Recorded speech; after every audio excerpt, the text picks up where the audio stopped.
And are we live? And we are live. All right.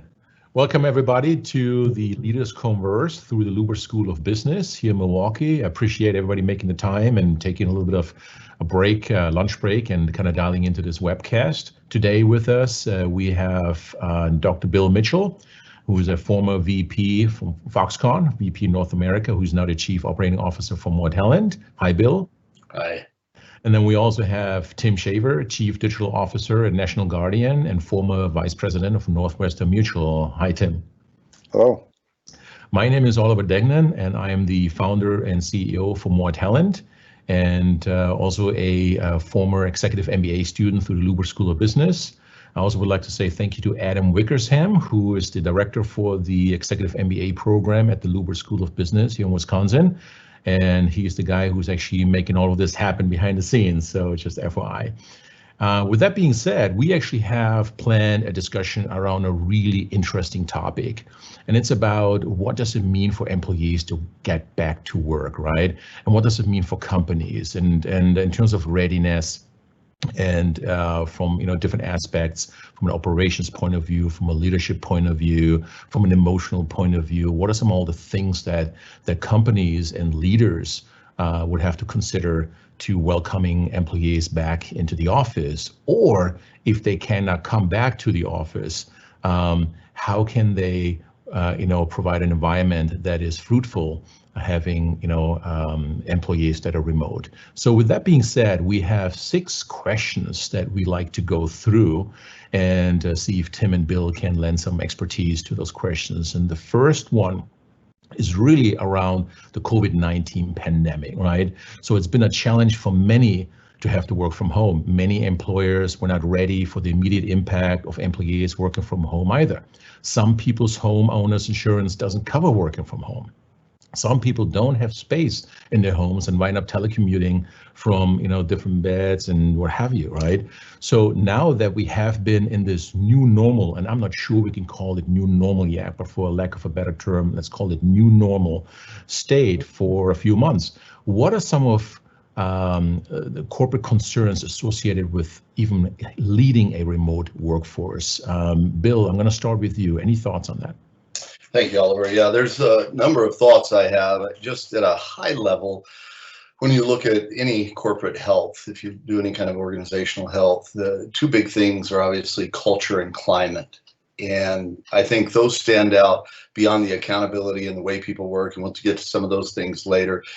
As an executive for many years, that was something I always tried to focus on, was what does our corporate culture look like? What is our climate, the attitude, the organization culture, the way we work? Those things are difficult to manage in a remote setting. Even with all of the technology that we have today, there's just so much that can be said for human interaction and in place. So I think that in the forefront of most of my colleagues, the people that I coach and work with, the executives I deal with, their biggest concern beyond some of the other things like accountability and work habits, those kind of blocking and tackling of business, it really is culture and climate, and because those things impact attrition and employee retention, all of those things. So at a high level, I would say that's the biggest concern for most.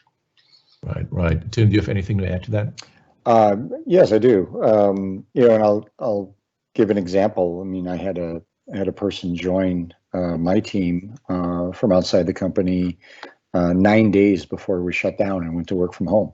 So you think about the challenges of existing employees connecting with each other and to Bill's point, sort of sustaining and building on the culture.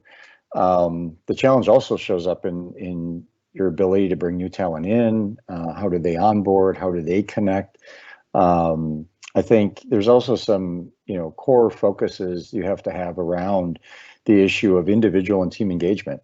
I think it's become more well documented in the last few months of just the challenges of people being on either, kind of 2 extremes. You're either on video conferences all day long and trying to find a way to stay engaged and connected, or for a lot of our employees, they're in roles where they didn't have that same kind of intensity of interaction even in the office, but they had interaction because they were in the same physical place with their team and other people, their leader. And now they're in some ways by themselves all day long, doing their work, but where's the opportunity to connect and feel connected? So I think the engagement piece is a concern, and there's other issues we've seen come up that you have to pay attention to, including areas like even tactical issues or specific issues around cybersecurity. If you've deployed all of your employees out in a remote work environment, you've changed the attack surface for the bad guys to come after your organization. And how do you actually think about that differently when you don't have the same level of control or protections with everybody working in their own environments at home? So number of different issues have surfaced, and it's caused us, I know, to rethink things on just about every front at this point. Yeah, you actually bring up a really good point, Tim, around cybersecurity and everything, right? I think companies spend a lot of money to secure everything within the corporate enterprise environment, which is, behind corporate walls, so to speak. And now all the employees, the assets basically, or the information consumers have moved outside of those walls. And I actually, would probably imagine a lot of companies might have not been as ready as they probably would want to, right? So Gallup released a recent poll stating that the top 3 items that employees are struggling with when working from home is trouble managing their time, right, and the time commitments. And others can't stop working, so they're so connected and so glued to Zoom or Teams, to the environment, what have you, that they can't stop working anymore. They really took work home, so to speak. And then number 3, team communication is fragmented, right? So what are you seeing as other major hindrances to working from home, and what do you see as the primary impact on employees who are new to working from home? Bill? Well, certainly all of those things are real, and they create a high overarching problem, I think, for most employees, all employees. The 2 greatest challenges with every organization, every relationship, it's the same, doesn't matter which one it is, that's trust and communication. And those 2 build on each other. They're not mutually exclusive. If you don't have free, open communication, it's hard to establish trust, and without high levels of trust, it's definitely difficult to have good, free-flowing, honest, open communication. And when you're trying to do all of that remotely, to build that in a relationship with somebody you live with is difficult enough, much less somebody you are only able to connect with via this medium. So I think that creates an overall challenge, and pretty well everything else is going to fall somewhere under those areas. And for people that are new, specifically for people that are new to working remotely, if depending upon their personality type, if they're very engaged, and if they're the kind of person that, and depending upon their job as well, that's another thing we really haven't gotten into, but it depends upon their role and their responsibility. What do they do? People who are in sales or marketing, this really creates some challenges. And so the kind of work they do, I think, is going to determine some of that. But for most people, we're finding the same thing as also, as he mentioned earlier, as Timothy mentioned earlier, the inability, how do you build relationships with people that you don't already know, especially if you're new into the company, if you're a relationship person, if you feed on that or thrive on that. We have some people who, one of the challenges we're seeing is people who live alone. Yeah. And so they're always by themselves. And their interaction, social interaction, all those things came at work. And so that's one of the big challenges that I see. One other challenge is staying motivated. And we'll talk about that maybe a little later on, depending on some of the questions. But for people who are not used to working at home, they have typically things they've built in that motivate them. The person who they go to the break room and have coffee with at 10 o'clock in the morning, that keeps them going, gets them through their day. Those kind of human interactions that become so important to most of us. There's a lot of studies we won't get into the time to cite that show how important that human interaction is, especially in a clan setting like a work environment. So when that's gone or removed suddenly, or if you never have a chance to build into that, it really limits a person's ability to perform. And I think it impacts employee engagement. For years, especially in the 90s, early 2000s, it was all about employee engagement. That's one of the reasons the whole movement to working remote moved back into the office to brick and mortar, is because we saw there was such a decline in employee engagement. And so those are some things that we're going to have to address. And I know those are things at More Talent we're working to help companies address, because that is really key. And it's those motivators that are both built in and intrinsic that we have just through human interaction. Yeah, before I move the question to Tim, what about empathy? I mean, given your background, Bill, in terms of psychology and what have you, you mentioned a few things around, engagement, and there's, I would imagine, a psychological impact, but especially like the leaders now from a leadership point of view, right? I would imagine that they probably want to show greater empathy and also understand the people that haven't been furloughed or laid off, right? And they're still there. Maybe there's a little bit of a, in quotation, survivor's guilt and things like this. Any thoughts on that? Absolutely. One of the things we've been seeing great success with the corporations we're coaching, and I'm working as an interim COO for a corporation right now, and we've had the ×2 philosophy. Have twice as many meetings, have twice as many opportunities for engagement, not necessarily twice as much time, but twice as many opportunities to interact for people. And then with that as well, we also have tried to help people increase their attitude toward empathy. You can't abandon accountability. You can't abandon KPIs and metrics. We've still got a job to do. We've got to get it done.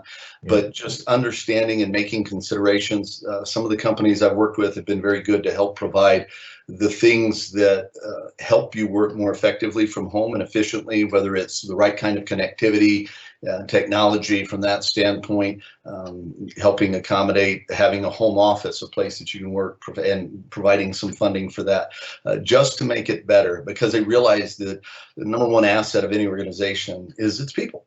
And so leaders in this time who are data-driven, metrics-driven, bottom line P&L driven, like I am. I mean, that's in my DNA. I look at the bottom line of my P&L. If it's red, we got a problem. If it's black, we can have lunch. And that's the way most CEOs and leaders are. But they've got to take a step back and realize that, and whether it's a new normal or this is just a transitional period or whatever, we've got to take a deep breath and give people the benefit of the doubt, but be more in tune to equip them. And that comes through listening empathetically, paying attention to what they're going through, and asking the question, and I'll finish with this, asking the question, why? If there's a change in production from an individual, an employee that you've had over a period of time, if there's a change in production or performance, whatever their metrics are, their KPIs are, or even in their interaction, if they quit leaving their camera, any change like that, their supervisors, their direct managers should be paying attention to that and responding to that. Not in a disciplinary way, but in a way of concern and empathy, showing empathy. Hey, is everything okay? You doing all right? What can we do? And normally they'll find that there's probably something underlying. Yeah, thanks for sharing that, Bill. Primary impact on employees. Tim, any additional thoughts to that?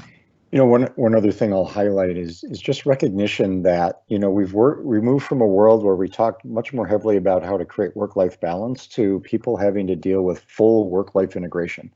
So they're in the same place, working and living life. We have to recognize that everything from what Bill described, there could be an individual working by themselves and have no human contact, to people who have a house full of family. All of them virtual school, a partner trying to work as well. And that creates challenges. I think, developing that understanding is part of the empathy, recognizing I've seen people in larger video conferences become mortified because a pet jumps through the camera or a kid runs in with a question. Yeah. We have to understand that's part of what comes with it now. That's what it means to be fully integrated between your work and life. And there's got to be some flexibility. There's got to be some sense of humor around this. Leaders have to lead by example and express that that's okay, and have their own incidents happen so that people can see it's fine. So I think these things are important as well when we think about the challenges our employees are seeing. And the last one I'll point out, we also have to recognize, I think, and we'll get into this maybe later too, but one of the early responses for most companies was, okay, let's try to replicate as much as we can the way people were interacting before, and we'll get on lots of video conferences, and we'll do all this as much as possible. I've seen some interesting studies that have suggested that even pre-pandemic, when they studied this, video conferences don't give us the same in-person signals we're used to picking up in terms of all the body language, or being able to easily detect when one person's wrapping up so that you can come in with your part of the discussion. There tends to be these little micro lags that exist within video conference meetings. And what they're finding, or have found in the past, is that it takes a lot more energy for people to get through video conferences. So I know I've heard people talk about a sense of different level of exhaustion after a day full of online meetings, as an example. So while we also hear about great upticks in productivity for people who can go a bit more heads down and get the quiet time that they maybe weren't getting in an office environment, we also have a lot of people who are engaging and feeling like it takes more energy to engage this way than what they could when they were in the office. So we also got to pay attention to that integration challenge of work and life, and we've got to pay attention to the energy demands that come with different types of roles and different types of engagements throughout the day. Yeah, thank you for bringing this up. This is actually really interesting to hear that it takes more energy for an online meeting. And I never realized this until you just mentioned it. And now I'm reflecting on all these hundreds of online meetings I've been having. And I think you're totally onto something here. I think it takes a lot more energy to just really make sure that you somewhat accent, the body signals, that you read others, that you constantly observing and consuming visual clues. You look for visual clues and patterns because that's what we do, right? Which comes so subconsciously when we sit in front of each other. But when we're in front of a, flat screen, you have to really exert some energy to kind of still try to get the same clues. And it never occurred to me until you just mentioned that. So I'm going to pay really close attention to that going forward. So with that being said, right, everybody is online now, and how does this translate and in terms of skills, and does the workforce actually have the right skills, right? So yes, we can provide training to use, software such as Slack, Teams, Zoom, and WebEx, and what have you. But what skills are primarily needed for remote employees to remain successful in their career? And Tim, maybe let's just continue the discussion, because I think one of the things you just alluded to is it's not just the technology skills that are needed. We have to probably even uncover or build new skills in terms of interpersonality type of skills, right? Do you want to maybe just continue where it just left off and kind of move us into that direction? Sure. A couple thoughts on this. One builds on a word that Bill mentioned that's really important. That's trust and building trust. And that is different when you're working remotely. I remember seeing studies years ago when they were analyzing whether you could build trust solely online. They were looking at social networks, and particularly younger generation, where they were heavily engaged with lots of people only through online experiences and had never actually met the people face to face. And even then, and this was some work that Gallup and others had done in Pew, they looked at it and found that you couldn't build trust to the same level solely online that you could if you had at least one in-person interaction with that individual. So it's interesting to think about the skill set you have to exercise to kind of create an environment of trust and build trust with others. I mean, some of this is going to clearly depend on the kind of role you're in, what you do in your job. Again, some people I think are feeling, like, wow, this is great. I can really focus. I have a more heads down job. I don't have to go to as many meetings. I don't have people walking up to my QB every minute, interrupting me.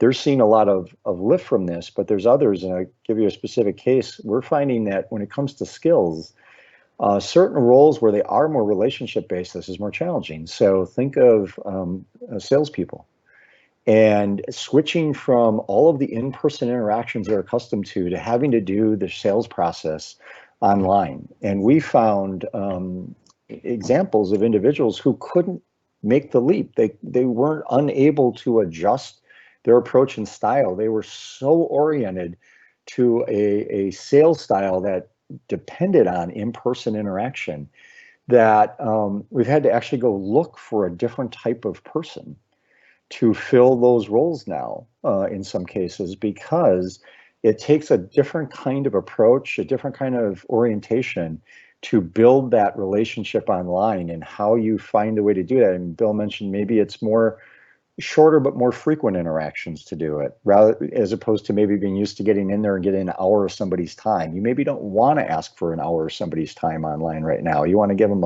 2 or 3 shorter interactions to do that.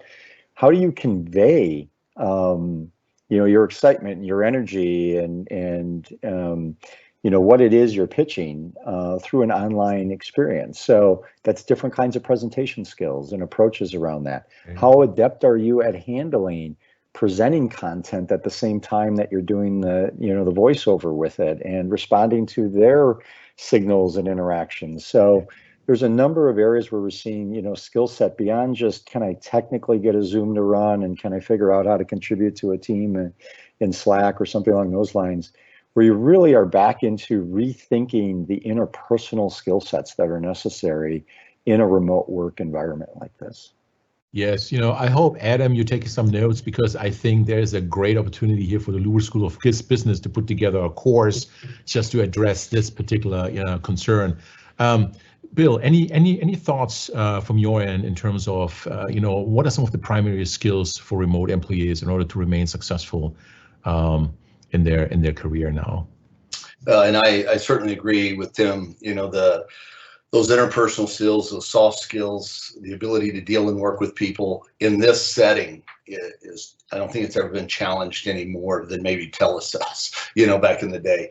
But it definitely, that goes without saying. I think that as far as things that can be worked on and developed and maybe some tricks of the trade, the things Tim has alluded to are some of the key things. I believe also, though, some of the basic skills that a structured in-person environment would not require quite as much of are going to become more important in this setting. And on both ends of the spectrum, both for the people who are overproductive and working to achieve that work-life balance, turning it off, leaving it alone, being done, and then the people who may struggle. And so I think there's a few things that are pretty good. Number one, a high self-awareness.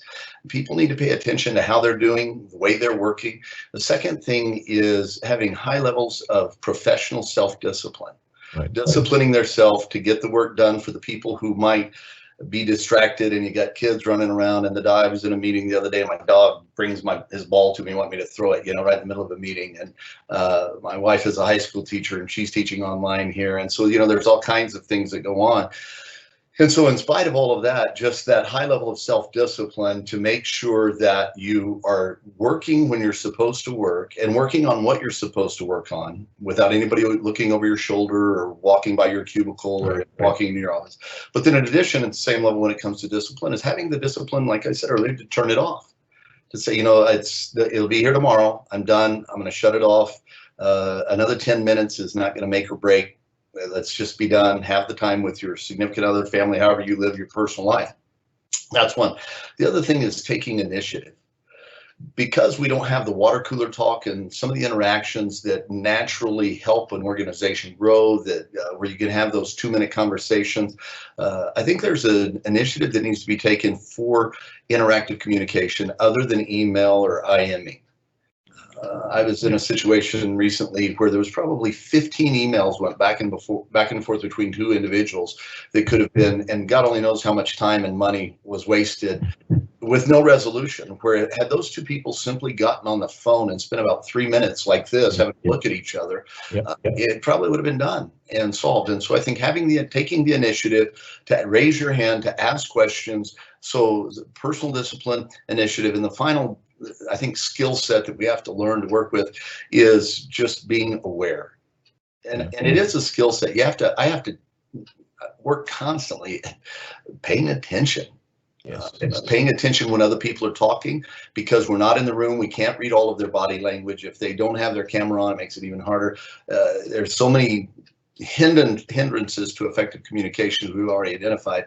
So it takes a great deal of self-discipline we need to develop the ability to pay attention, to watch, not be working on what we're going to present next, but actually being involved, engaged in the moment in what is going on. And that's a skill that comes more natural to some than it does others. I personally struggle with that. And so it has taken a lot for me to not be distracted by all the things I can be distracted by going on around me that nobody else can see.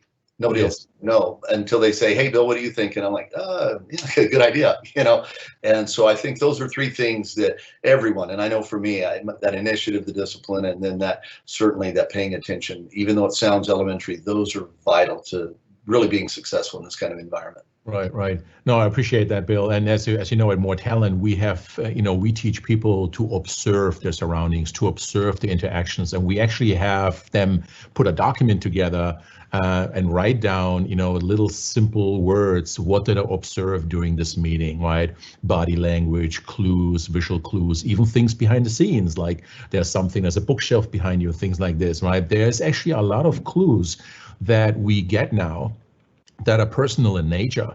And it actually turns out that for us to bond on a personal level and to build these very strong relationships with our peers and coworkers and supervisors now has actually tripled or even quadrupled now, right? Because we are much more connected with them on a personal level, right? For the good, the bad, and the not so good, right? But it is there, and I think being able to observe this is really critical. I think it's one of those critical skills for anybody going forward to really thrive in their career, because the interconnectedness between individuals really adds to performance and personal performance, career performance, firm performance, and things like this, right? And it also adds to the psychological attachment, which is one of the things I just read on during my doctoral studies, where the more you know about the company and the company's people, the more you're attached to the employer and the less likely you are going to leave your employer. And the CFOs usually love this because the turnover cost is going to go down, which is very important. So Vince Lombardi once said, the difference between a successful person and others is not a lack of strength, not a lack of knowledge, but rather a lack in will. How do corporate leaders need to adjust managing their workforce? Tim, any thoughts to that? Well, in building from the quote, I think there has to be first a recognition by leaders that they do have to change. Mm-hmm. If they think they can continue to operate with the same approach and style and rhythm and so forth that they were used to in an in-person setting, that's a challenge. That's going to be an issue. So first is a recognition that you do need to change. And then some of the things that I think come up that you have to pay attention to. One, admit to yourself you can't fully recreate the environment you're used to. So accept that you don't try to force it. You're going to have to find the things that work best. And that means you're going to have to be back in a learning mode. You're going to have to be a bit humble as a leader, saying we're going to try some things and some of it might not work out and it's okay. Set those expectations early for people. So you're going to have to not force fit this. You're going to have to go with what seems to work now in this environment, not rely solely on what you thought worked in the past. So that's one piece. Second, I think this one's really important, and it came out of some interesting stuff I was reading about the company Get and GitHub, and they've been working fully remote since 2014. So they did this by choice. Workforce spread around the globe, growing like crazy during that time. One of the things that I really took from reading about their example is they had to move from expecting all interactions to be synchronous to an asynchronous way of working. And we're certainly used to that with email and things like that, but I don't think we realize how much we do get accomplished when we were in synchronous connections, video conferences, phone calls, meetings, and so on. And the lesson they learned is you have to move to an environment that allows people to work in their own time frames, not expect everybody to be able to come together on everything at the same time. You also then, in order to get this to work, you've got to increase the level of transparency that you have. You got to make more information available online. You can't assume everything can be disseminated through a conversation. You got to allow people to, get back to these things. One of the interesting things about these video conferences, to the point that people can get comfortable with it, you can record these things.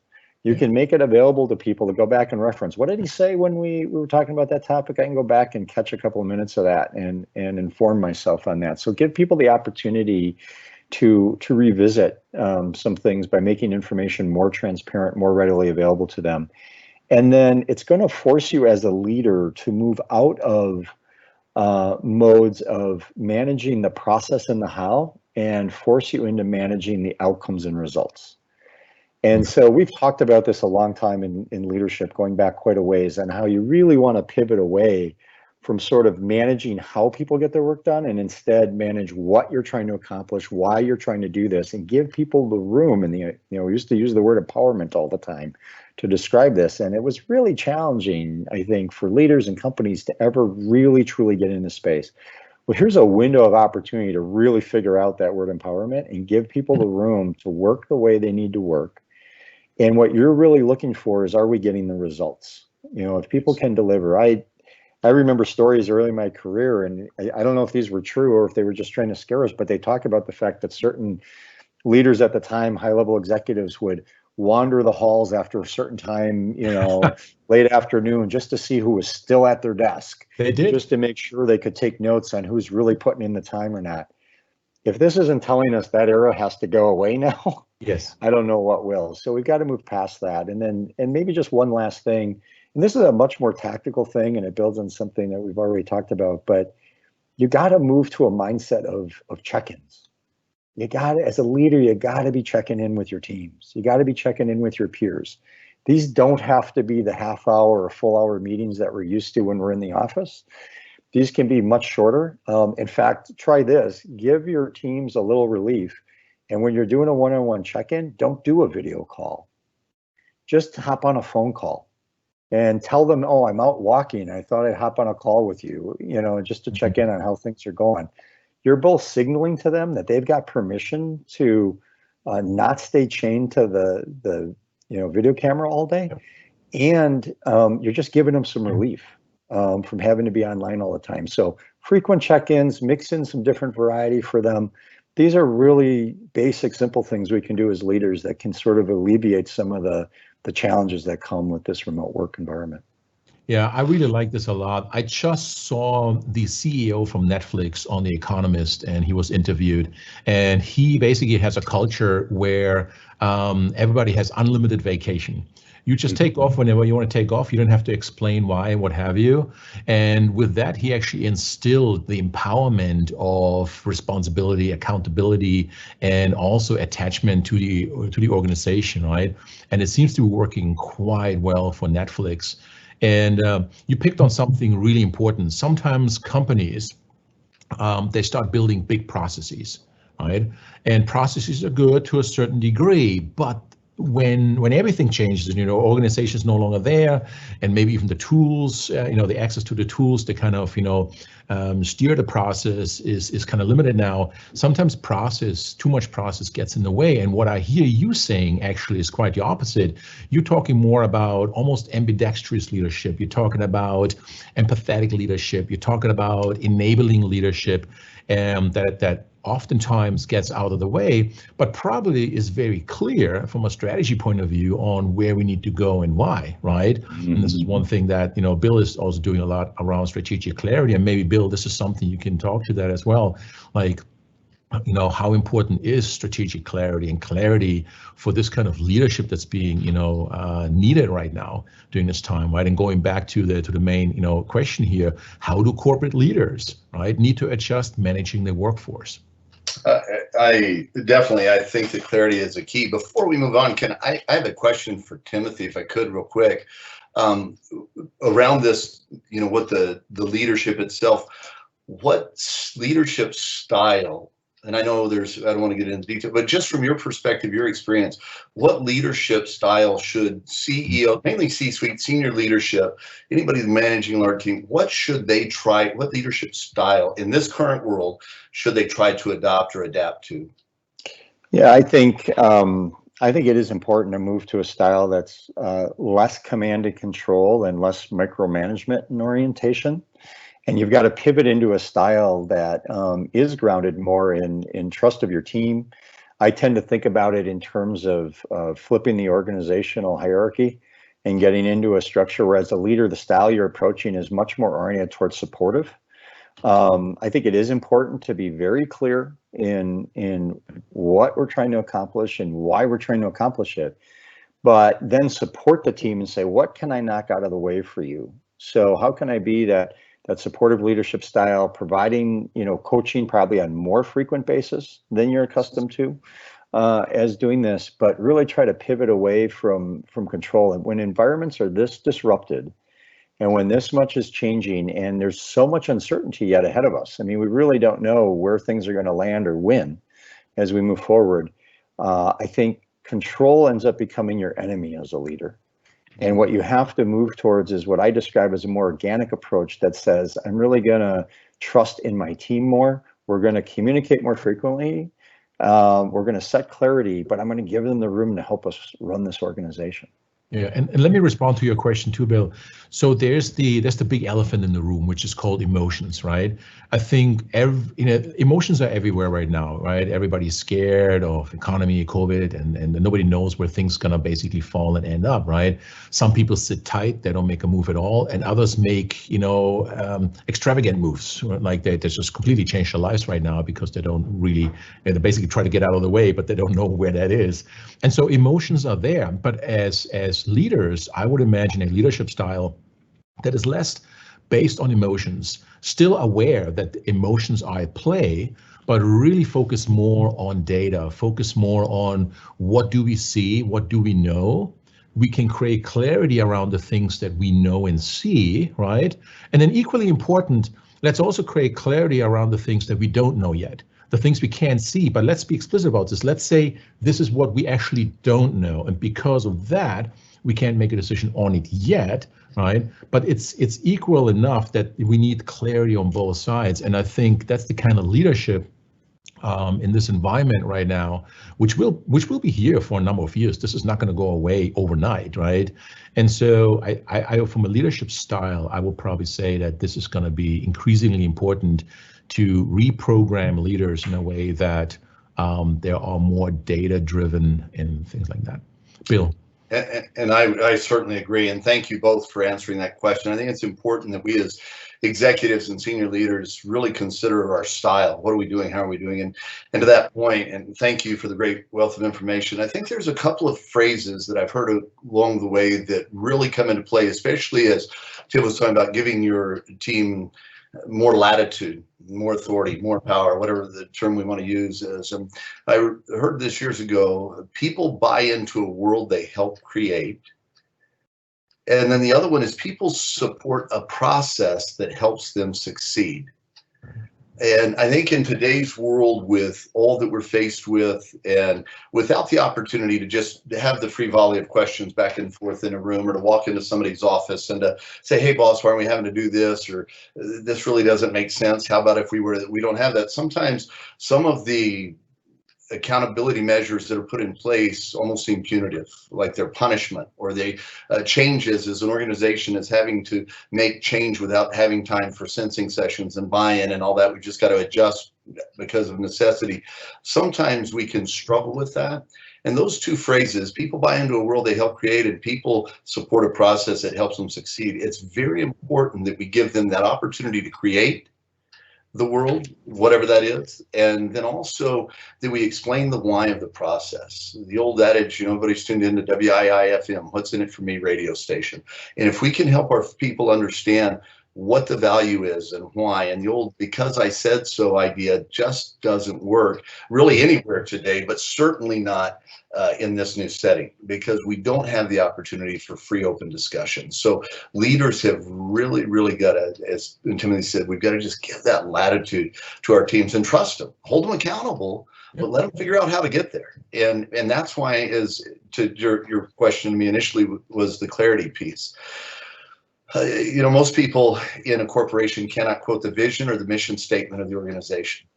And we know that. And most people, if there is a corporate strategy, and we know through all the surveys, they're not aware of it. And if they are aware of it, they're not exactly sure, unless they're at a senior level, a very high senior level, and we're involved in the process of developing it. They're not sure how what they do on a day-to-day basis fits into the accomplishment of that strategy.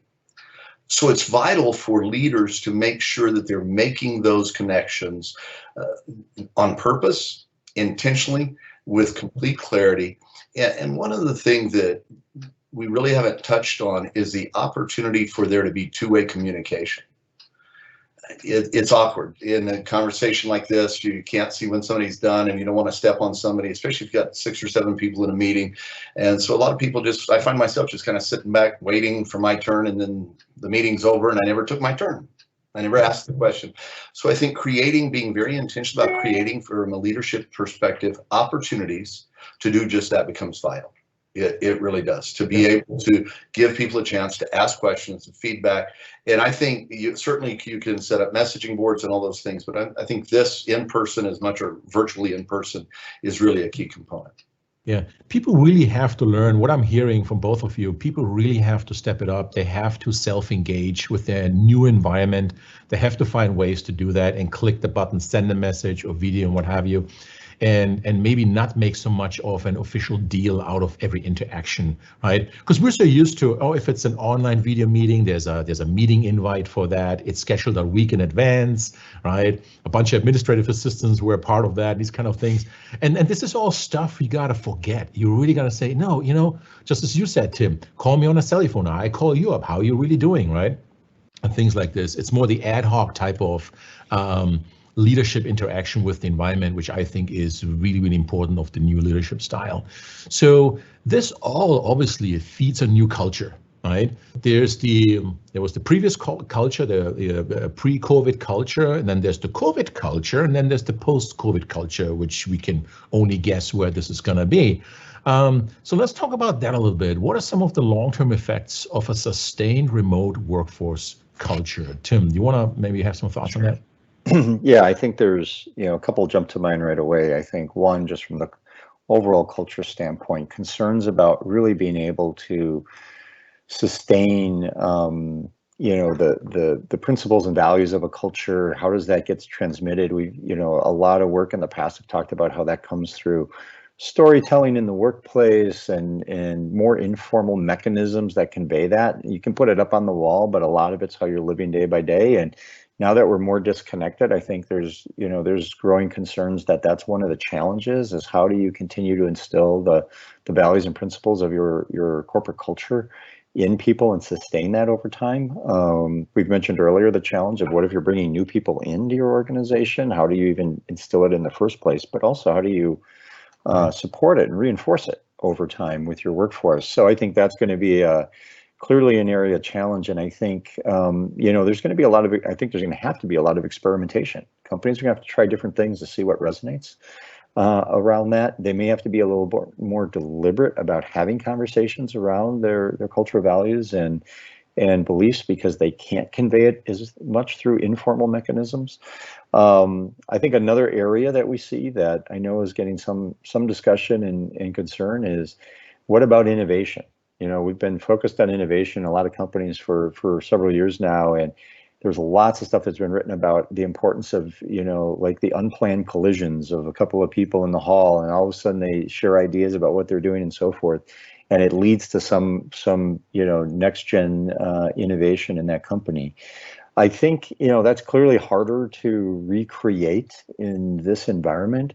But I think if we break that down and say what really triggers those kinds of collisions, it's not necessarily that you bumped into somebody walking through the halls.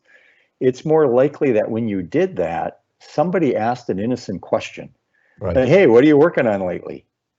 Something to that effect. And that led to an exchange of information. Well, we might not be able to bump into each other in the halls, but we certainly can grab some of the context of what happens when that does occur and recreate it this way. And this is a little bit of the transparency point coming out again. What are you doing in your organization to try and create environments for people to ask those informal questions of each other, to get new ideas flowing? Does everything always have to be done within a structured team site and so forth? Or can we create places where there's broader conversation and ways for people to ask questions and get answers, or say, hey, I'm working on this right now. Anybody ever had experience with this? Yeah. Before? So I think it's recreating the components of those interactions and finding new ways to enable them, along with we're going to have to be more deliberate about sustaining and reinforcing our cultural values and beliefs around our corporate culture with people, when in the past we could sort of cheat as leaders by just kind of conveying that in an everyday sense of it. It was sort of there, but I didn't have to be explicitly talking about it. We're probably going to have to up our game on that front a lot more going forward. Good. Bill? No, I think Timothy, everything well said. I agree that it's a mind shift. Being very deliberate, as he said, or intentional is going to be key. One of the things that, and I believe in order to sustain success with a sustained remote workforce, is we're going to have to be very deliberate about our strategy. And it's not just that we have a strategy, we've got a strategic plan and here's our KPIs, we're using OKRs, balanced scorecard. I don't mean that, but we need to be very strategic about the things that Tim just mentioned, about creating opportunities for that kind of innovation, natural innovation and green light thinking to happen. We've got to be very intentional about those things. So we've got to be, as leaders, we've got to be strategic. And I think HR, we really haven't talked a lot about HR's role in all of this, but HR's responsibility, I think, especially with some of the bigger corporations, it may shift a little bit in that they need to help the leadership understand what is going on with the workforce, whether it's through surveys, interaction, whatever they can, to find out what can we do to make sure that we're able to sustain the levels we need to sustain of productivity and profitability, and at the same time, having a motivated workforce. And so that's good. I think this is going to be an ongoing thing. I don't think that because we said this is a new normal, I don't think that this is, there's an answer in a box. Nobody's ever had to deal with this exactly like we have. I love the fact that Tim reached out, and studied a company that's been doing this for 6 years already, and they did it before they had to. I think this is all of what we're dealing with now is going to happen inevitably without the pandemic, just because of cost efficiencies. It just was a catalyst to drive us there faster. So I really believe, as we're intentional about our strategy, but not just our business strategy, but our work strategy. How do we work? How are we still going to get? We've got to be very strategic, very intentional about beginning with the end in mind. What do we want from our team? And we talk about reverse engineering all the time and whatnot. And how do we reverse engineer that strategy for our people, maybe from an HR standpoint or from a corporate leadership standpoint, in order to get the right daily activities out of our team that will get the results that we need. And this is actually a perfect segue in our final discussion around policies. And what my takeaway right now is, Tim, you were talking about almost about channels, right? Online channels where the discourse, the enterprise discourse, the conversation can unfold. So your water cooler or water bubbler, whoever, whatever name you want to use, discussion happens in those channels, right? Where somebody says, what are you working on? Working on this. And then other people read about this, hear about this. And you can actually have probably quite the innovative breakthrough in those type of channels. But leadership has to promote these channels in a way that they get out of the way, right? Where, going back to what you said, Tim, where leaders don't micromanage, they don't police the dialogue, right?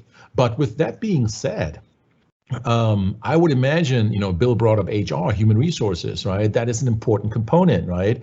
And so what are some of the policies that organizations need to think about or should be thinking about, and is now the right time to think about this and establish new policies? Should they wait, right? To somewhat make it safe, in quotation, for the organization and for its employees.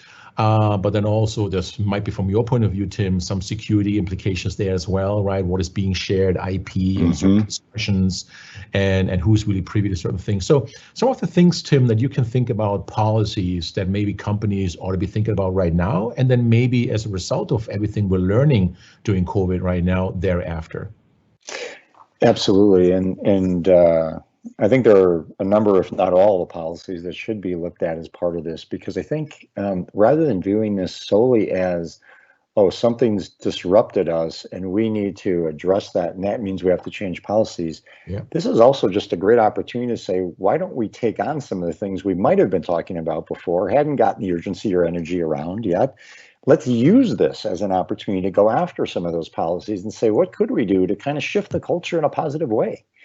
So I think everything, companies still have dress code policies. Hopefully that's getting addressed out of this, because I tell you, I think, you can just imagine, even if you bring people back in the office, I mean, most of us have spent at least 6 months in our most comfortable clothes we have.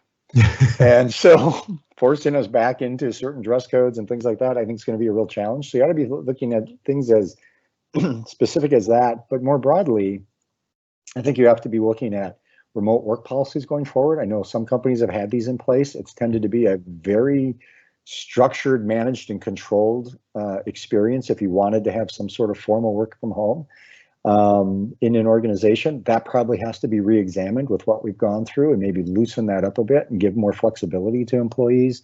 I think we have to look at the policies around health and sick days and all of that type of stuff, PTO and so forth, to say, you want to create an environment going forward where people have as much encouragement as possible to take the time they need if they're not feeling well, no matter what the reason.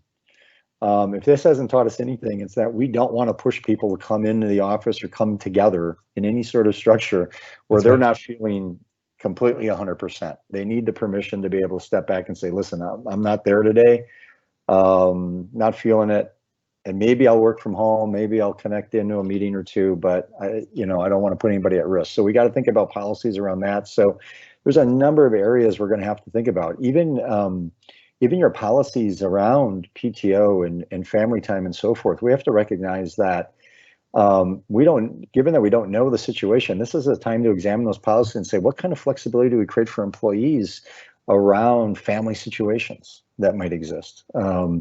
What if kids don't go back to school? Or what if kids are in and out of school for the next 18 months because of different quarantines and other things that happen? What if school becomes a hybrid program permanently at a number of schools and you need to flex? These things have to be incorporated into our HR and leadership policies in our organizations. So I think this is the time. I think we're through, while we might not, I think you mentioned earlier, we might not be to a new normal yet. I think we're largely through what people viewed as the crisis stage of this whole thing. And we're in this sort of weird middle period right now where we don't know when exactly we'll be able to kind of reconvene as much as we're used to. But at the same time, we're not in that full crisis. This is the time to look at the things and use this disruption as an opportunity to lever your organization forward with, some really thoughtful changes around policy, procedure, and approach to your culture. Very good. Bill, we have 2 more minutes. Do you want to add any final thoughts to that topic?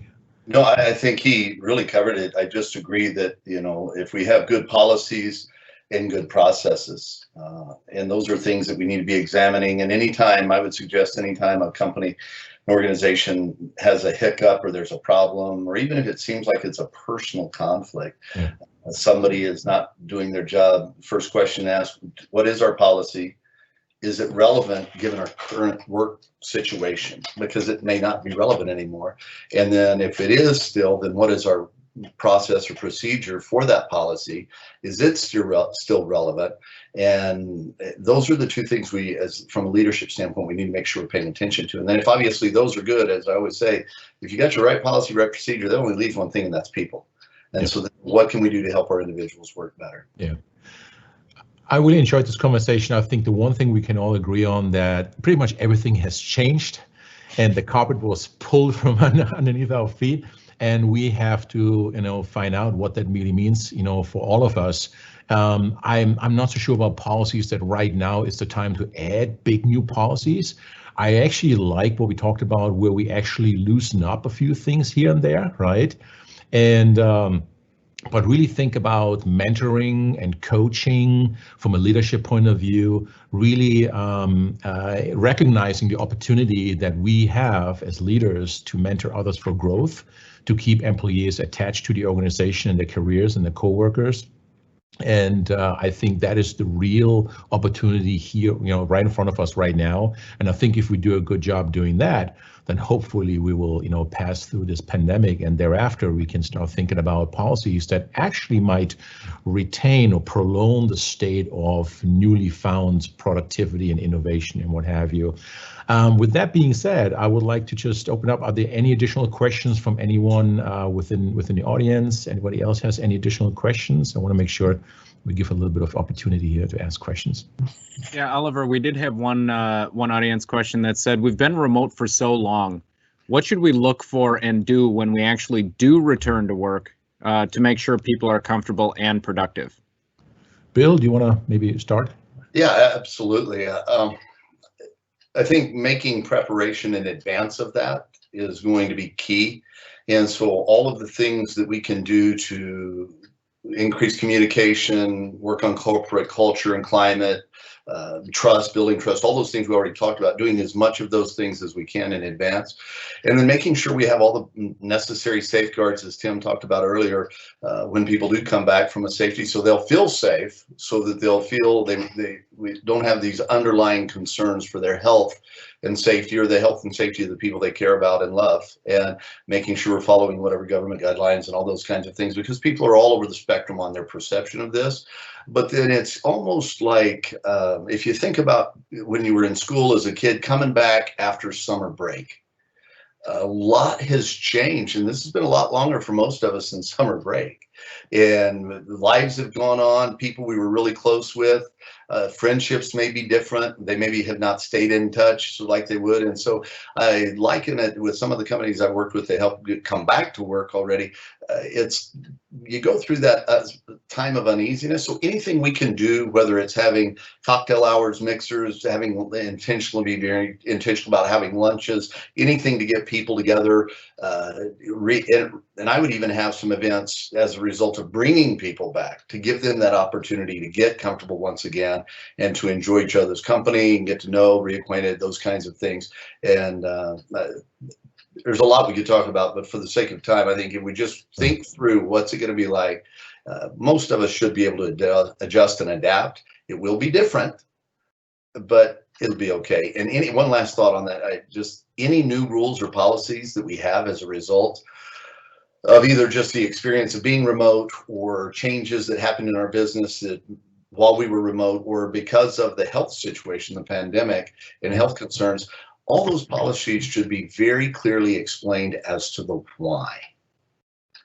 It's so important that our people understand why. They may not agree with the why, but they need to know that we're not just arbitrarily following, some guideline or overly protective, or we don't care, whatever the extremes might be. But we have clearly thought through every step, every aspect of every policy or rule that we put in place, at least for any that are changed.